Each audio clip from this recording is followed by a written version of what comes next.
Good afternoon, sir. How are you doing? All well, been fantastic journey so far. What about you? Oh, everything is fine. Great, sir. So, sir, just before we get into the interview, I want you to introduce yourself to our audience. So, no, like how you started writing, how you created a passion of writing, and all that stuff. So basically, I'm 44 years young. I'm married to my soulmate. I've got two beautiful kids, a boy and a girl, age 10 and Yeah. I did my engineering and then I went on to do my master's and then I'm currently working as a marketing professional with a travel retail firm. But I found my natural passion, in healing modalities, whether it be NLP, life coach, aromatherapy, crystal therapy, energy medicine. So I saw that I was getting a lot Yeah. more attracted toward this, but I never kind of pursued it. And I think COVID gave me a beautiful chance, to hone in on these skills and understand where I'm going right now. And I had this whole concept of writing a book, since quite some time. And I think COVID acted like a catalyst. And then I went on and published my book earlier this year, Back to Basics. Yeah. Yeah. So, when you exactly decided that you want to become a writer, or is it something that you thought I want to share these things with the world? That's why you wrote, or it was your passion to write? I think, Anjali, for me, it is I've always been someone who wants, to lead by an example. And I realized all throughout the journey of my life, I made in sometimes some kind of an impact to individuals who interacted with me, and of course in a positive sense. So there was a whole journey of mine, which happened in 2014, and I realized that by sharing this, I was going to inspire or aspire people, to reach their goals, whether it's wellness, or, fitness, or great quality of life living. So it was never in my mind, but then this whole time when we were locked down due to COVID, it was a beautiful thing that came in, and in fact, my wife encouraged me. Okay, let's why don't you pen down what you learned through it, and maybe even if it impacts one soul, it would be a great accomplishment. So yeah, so that was a journey, and I'm not a passionate writer, but I'm very passionate about what I do, and that's the reason my book is translate into a narration, like you're talking to me or like I'm talking to the reader. So I wanted to keep it very Yeah. plain and simple, and at the same time very impactful. Yeah, yeah. So as you said that you thought of writing in 2014, but you got the time, got the time and the chance in this COVID scenario. So it was quite positive for you that you got a time for yourself. You knew that okay, what I want to do, I want to write something and spread a word about it with the world. So that's how it started, right? Oh. So Correct. back to basic is totally like a lot of things are there which we know, but they come from ancient time but we didn't knew about them. But when I Yes. started reading your book, I got to know a lot of things like how to do crystal therapies and a lot of things. Like actually, I'm a meditator and my guru, she is from India. So I did one crystal session with her as well. I knew something was there, but I didn't know why we used to do that. Like the reason behind it. So it was quite good to read Yeah. all these things and to know all these things. Like, okay, there's a reason behind it. Because when I do meditation, I think, okay, it's just for peace of mind. We do not understand the reason behind it. So, would you like to share anything like basic stuff which can make one's life quite easier? Unfortunately, Anjali, there's not one basic stuff that or one quick step that you need to do to make life easier. I think it's a combination of a lot of Yeah, things, and throughout my book, I do true. advocate that well-being is not only at physical level, but it's at all the dimensions of your reality. So whether it is mental, emotional, spiritual, and physical, all need to be taken care of. So I realized it that the hard way, and everyone gets a kind of a calling in their life. When they have to reassess and reevaluate what they want to do. And the beauty about it is Yeah, that we are always in charge. We are always in charge, but we give yeah, our power away. So through this book, I would like to tell the readers, you can always reclaim your power back. It starts with you. It's all good to know that you yeah. have so much of knowledge. You know that you're doing something which is right, you're doing something which is wrong. Awareness is good, but if you don't put it into action, then it's useless. Yeah. And what those values are. So, for example, Yeah. for me, it is family, fitness, gratitude, integrity, liveliness, and compassion. So, if any of these Yeah. three or more values get satisfied, then I feel great.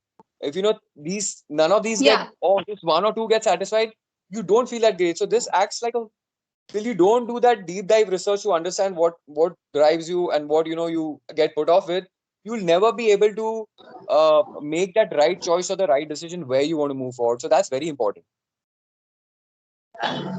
Yeah, yeah, true. Sometimes actually the thing is we do not even know that why we are doing this.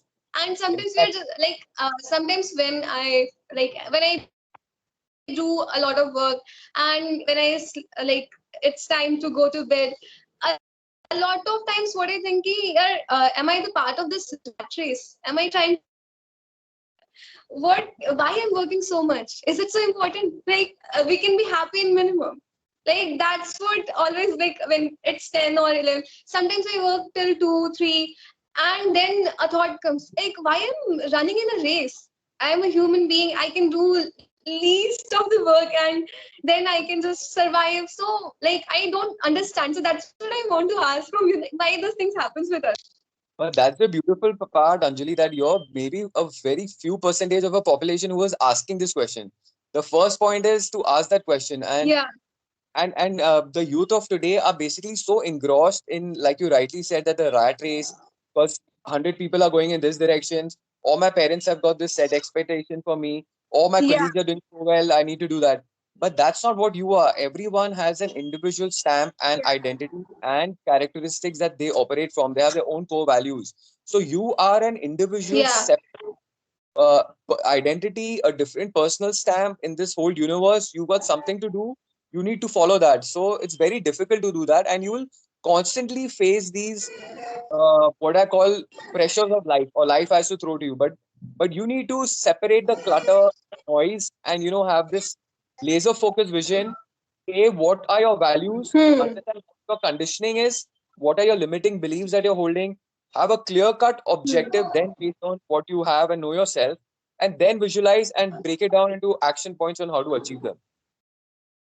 hmm, So you need to do, these kind of work on yourself. Like I told you earlier, A, you do not probably know what excites you and what causes you irritation because you've not studied yourself, you've not done the work on yourself.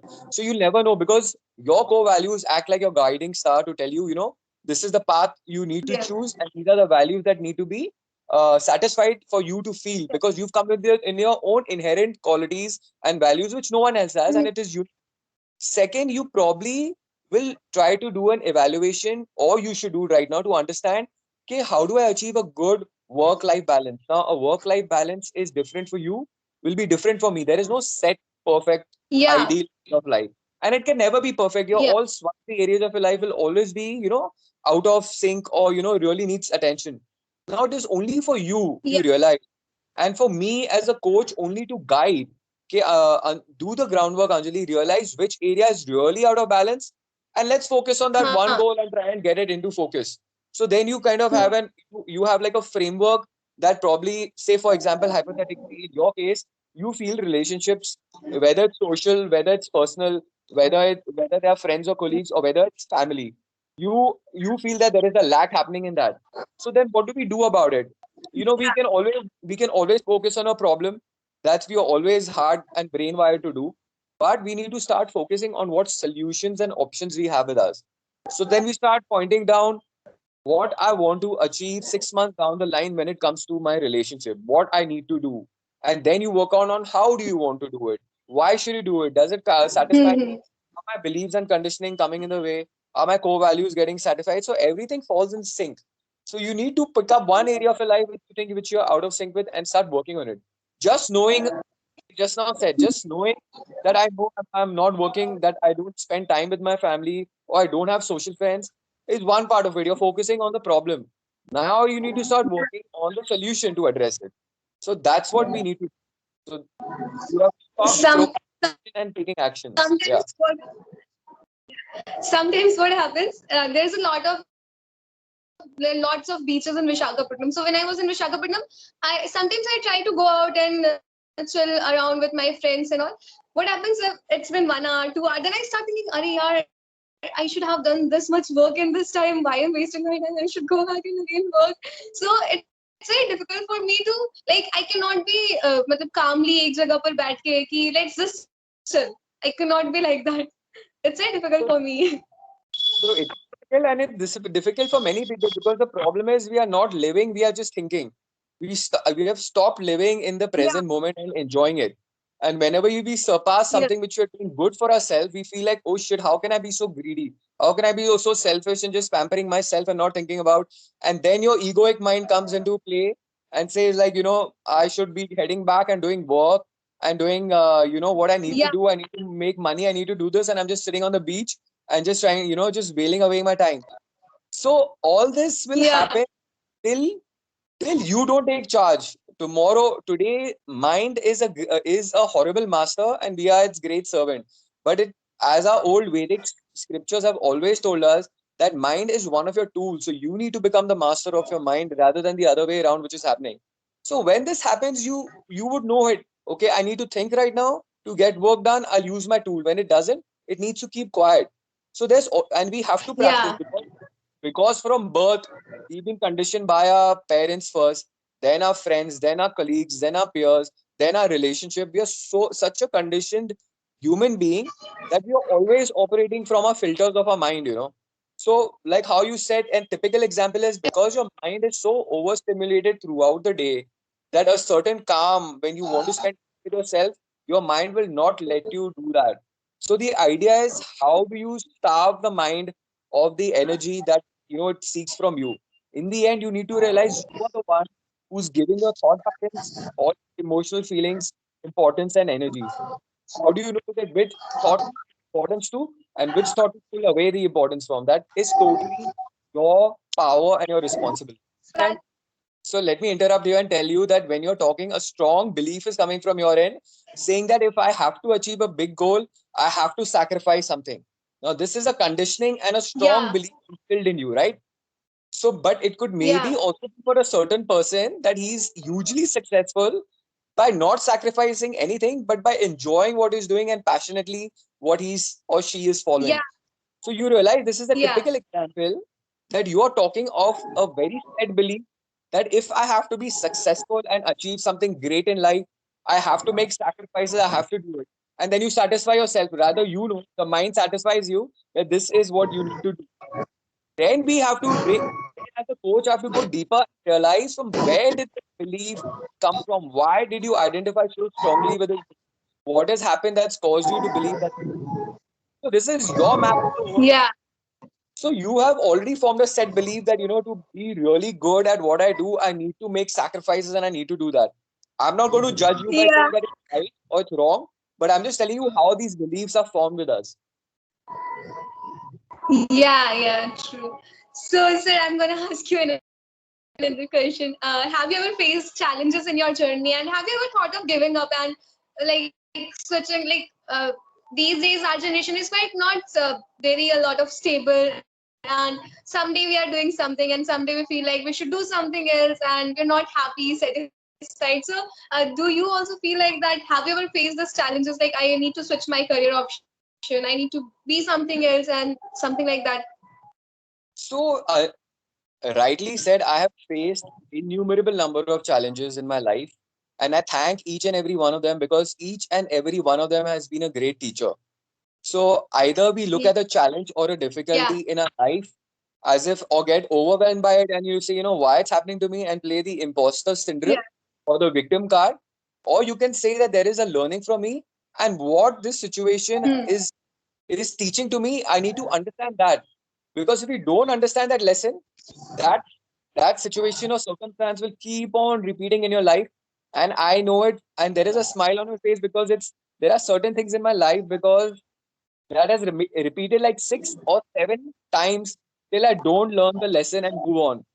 Because in the end, yeah, it is an only evolution game. You should only be concerned about how you are yesterday to what you are today, and you need to take just hmm, small steps. You're not talking about very big steps, just small steps, hmm, small changes every day for you to achieve to the next best yeah. version of yourself.